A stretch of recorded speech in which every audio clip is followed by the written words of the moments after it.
It's birthday season in our family, and there is no better way to celebrate the festivities than with this beautiful cake. Today I'm going to show you how to recreate this cookie cake. The idea behind this is unfortunately not mine, but one of a fantastic YouTuber called Quiero Cupcakes, and I'm going to provide you a link to her channel below. Let's get started with this recipe. For the cookies, I'm going to be using 500 grams of flour, 100 grams of almond flour, 200 grams of powdered sugar, 1 egg, 300 grams of butter, and some vanilla extract, and of course a dash of salt.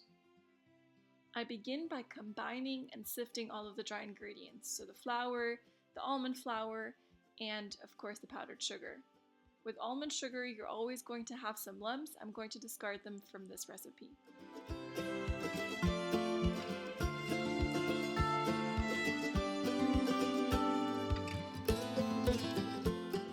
Then I add in the butter and combine everything with my hands until I get almost like a crumbly sand-like consistency.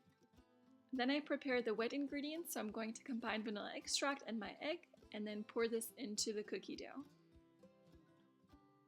If the egg you're using is small, you're going to find that the cookie dough is maybe a little too crumbly. To avoid that from happening, you can add in about up to 4 tablespoons of cold water.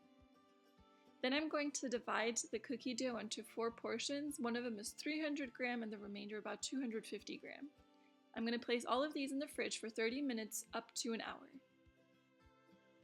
In the meantime, I'm going to prepare my stencils. So I've printed out 2 large numbers in DIN A4 format. I've printed out a 3 and a 5 because it's my birthday and I'm turning 35. That's right. By the way, I'm going to provide a free stencil for all the numbers that you may need in the link below, so just check the description box. Now I'm going to prepare the first cookie dough. I'm going to roll it out on a cutting board because I'm going to place the cutting board later in my freezer. So I'm going to cut out the number 5.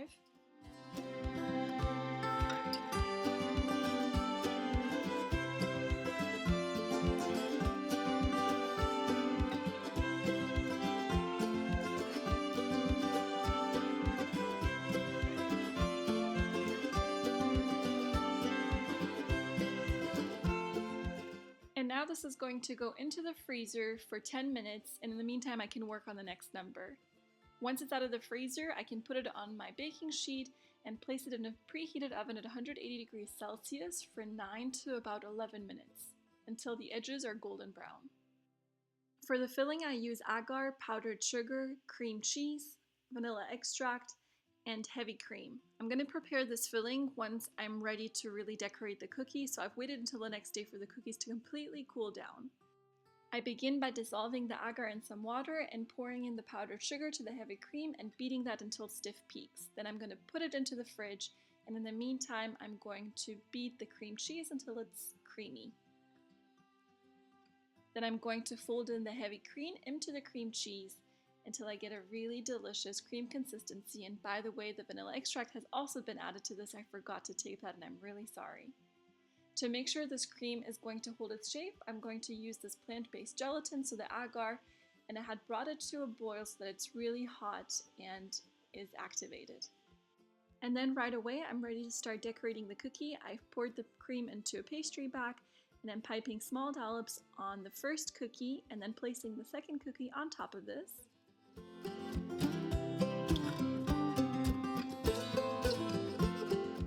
Then I pipe another layer of cream onto the second cookie, and I repeat the same process for the number 3. Then I'm ready to start decorating my cookies, so I'm using some strawberry meringue, some fresh strawberries, and some fresh raspberries. You can use any kind of fruit that you like. You could use, for example, I think mango and pineapple would be beautiful, so a really beautiful yellow cover. That sounds amazing. You could also use, of course, a different type of cream instead of a heavy cream-based topping. So for example, a white chocolate ganache or a Nutella-based topping would all be wonderful as well. As a final decorative touch, I'm going to distribute some fresh flowers onto these cookies, but to make sure that the stem doesn't touch any of the food, I'm going to cover the stem with a piece of aluminum foil.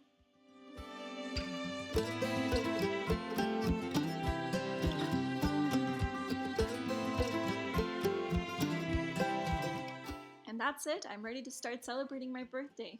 I hope you guys enjoyed this recipe. Let me know by giving this video a thumbs up and subscribe for more delicious recipes from me, as well as some really healthy, delicious recipes.